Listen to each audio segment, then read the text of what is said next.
So 2019 question A4. So the graphic below shows a necklace with a pendant. It's in the form of an octahedron and consists of 8 equilateral triangles. So all 4 of these triangles here, the true shapes of them are equilateral triangles, but we're not looking at the true shape of those surfaces because these 2 lines will appear as points in elevation, and these are all true lengths here. It's safe to say that the plan is looking down there on top of it. So find the altitude of the octahedron and project its elevation.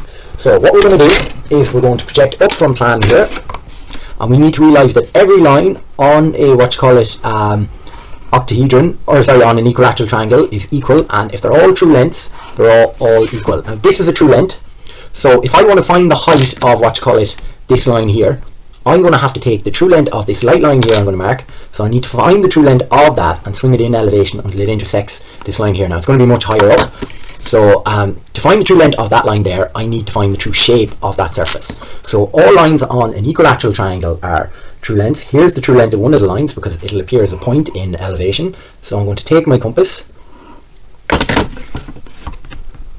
and I'm going to swing arcs from both corners, and now that's the true shape of the equilateral triangle, and here's the true length.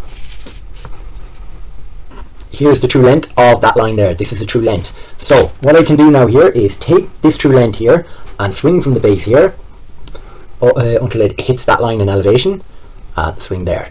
Now the reason I can do that is because that line is parallel to the XY line in plan, so it's a true length in elevation. Now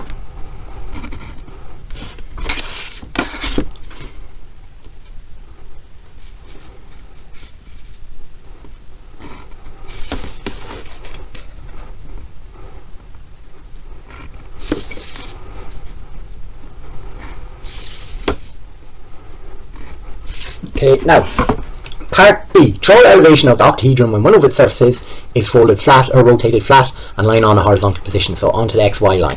Now, you can do it using the original elevation, but to just avoid having things too messy, I'm going to move the octahedron. I'm going to construct it lightly over here, just slightly to the left there, so we have a little bit more space. So I'm just going to translate the points over.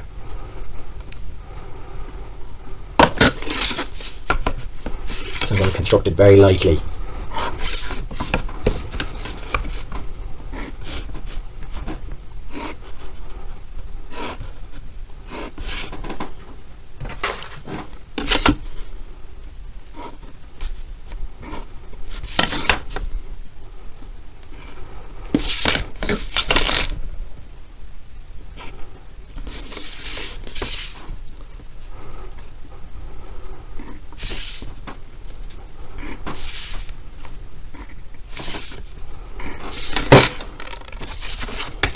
Now, so I'm going to label these points, right, A/B, C/D, E and F. So A, B, C, D, E/F. Now I'm going to take my compass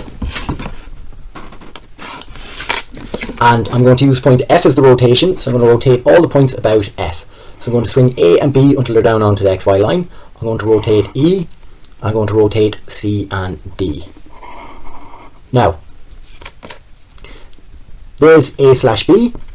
Okay, the distance between C and D doesn't change after it's rotated, so I'm going to take the length of C to D and swing from A to B, and where it hits its arc, that's the new C1, D1. So I can join them together,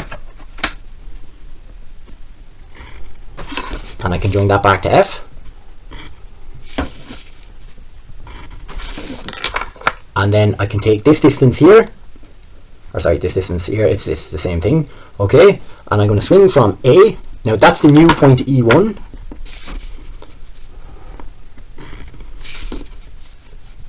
and I can connect them together. Now to find them in plan, all these arcs rather in elevation appear as lines in plan.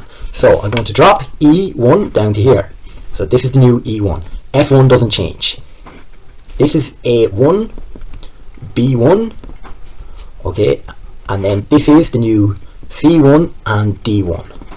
Now C1 joins to F, and so does D1. So I'm going to join them together. Now D joins to B, and C joins to A, and A joins to E, and E1 joins to B1.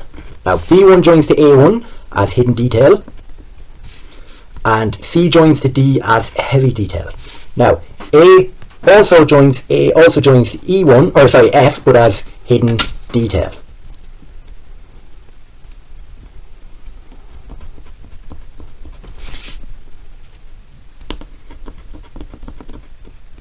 And then E joins to D and C as heavy detail. So you have 1, 2, 3, 4, 5, 6, 7, and then 8 triangular faces. So that's it there, done. So there's a quick SOLIDWORKS run through of the 2019 DB mock exam question A4. So we have the plan of the octahedron.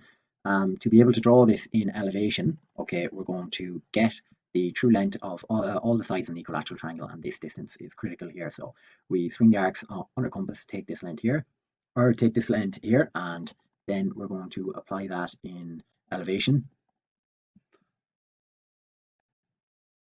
So that arc there, the length that I refer to swung from the apex, will give you the height in the middle portion.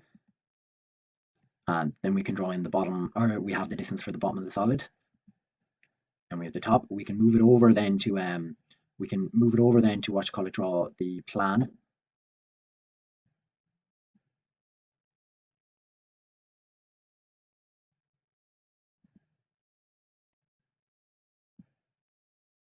So the plan, it's rotated onto the horizontal plane there, and then here's what the plan looks like. The points are brought across,